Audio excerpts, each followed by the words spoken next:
What is evaporation? Conversion of liquid into the gaseous form either by exploding the liquid or by boiling the liquid. तो अब हम चलते हैं अपने process की तरफ, evaporation का प्रोसेस। तो ये कोई वैसे ले लिया, इसमें वाटर है,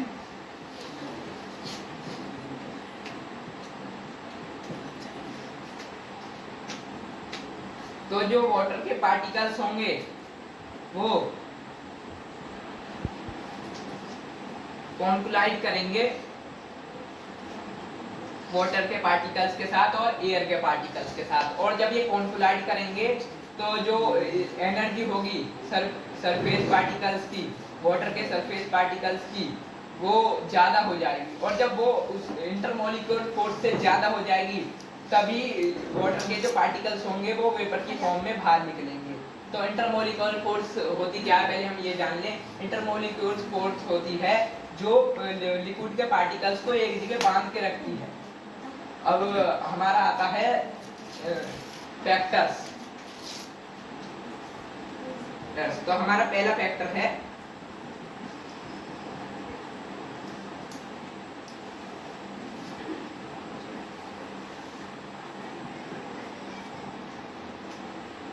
लिक्विड का नेचर।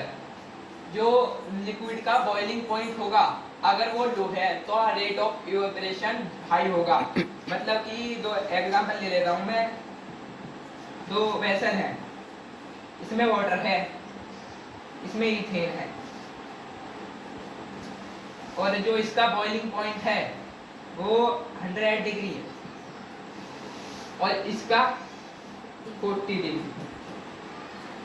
तो कौन से वाले लिक्विड, कौन सा लिक्विड पहले वेपर की फॉर्म में कन्वर्ट होगा? 40 डिग्री वाला, क्योंकि उसका टेम्परेचर कम है, बॉइलिंग पॉइंट उसका कम है। यही नेचर ऑफ लिक्विड में बताया गया है। अब आता है हमारा दूसरा नेचर,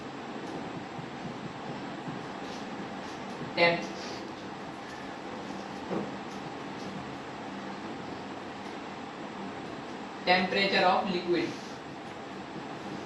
अगर किसी लिक्विड का टेम्परेचर हाई होगा तो उसका रेट ऑफ इवेपोरेशन भी हाई होगा। जैसे कि दो वेसल ले लिया हमने, इन दोनों वेसल को बॉईल करने रखा, पर कुछ टाइम के गैप में इसे थोड़े समय पहले रख दिया और इसे कुछ टाइम के गैप बाद रख दिया।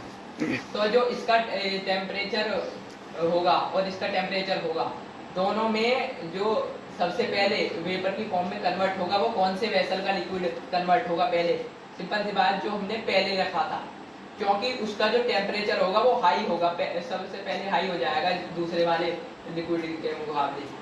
अब आता है हमारा थर्ड,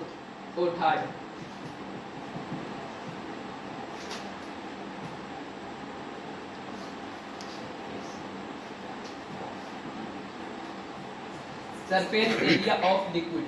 इसका भी हम एक एग्जांपल लेते हैं। दो वेसल ले लिए, एक इस शेप का और एक इस वाले शेप का, दोनों में लिक्विड भर दिया हमने, और जो दोनों मतलब अपने फुल टेम्परेचर पे से होके आए हैं, दोनों का टेम्परेचर सेम है और एक साथ रख दिए हमने ये।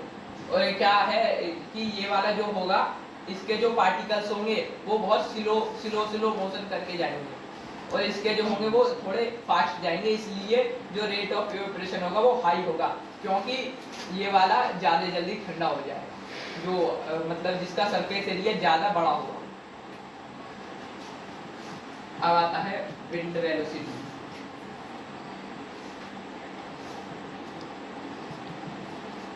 विंड वेलोसिटी, मान लिया हमने दो वेसल रखे हैं एक रूम में, मतलब इस वाले रूम में रख दिया है ये वेसल, और दूसरे रूम में भी। इस वाले रूम में फैन चल रहा है, मान लो फैन, तो ये जो रूम होगा ना, इसमें फुल स्पीड पे फैन चल रहा है, और इस वाले में कुछ नहीं, टोटल क्लोज है, रूम टोटल क्लोज है। तो जो इस वाले रूम का टेम्परेचर हो, मतलब इस वाले जो लिक्विड का जो लिक्विड होगा, इसका जो एवेपोरेशन का रेट होगा वो हाइयर होगा, क्योंकि क्योंकि जो वो होती है, जो विंड होती है, हवा होती है, वो अपने साथ जो लिक्विड के वेपर्स होते हैं उन्हें अपने साथ बहा कर ले जाती है। और यही कारण है कि ये वाला जो वेसल होगा जो विंड के कांटेक्ट में होगा, ज़्यादा तेज हवा चल रही होगी, उस कांटेक्ट में होगा तो वो जल्दी से ठंडा हो जाए, मतलब उसके वेपर्स जल्दी बाहर जाएंगे और इस वाले के देर से जाएंगे। आता है हमारा ह्यूमिडिटी।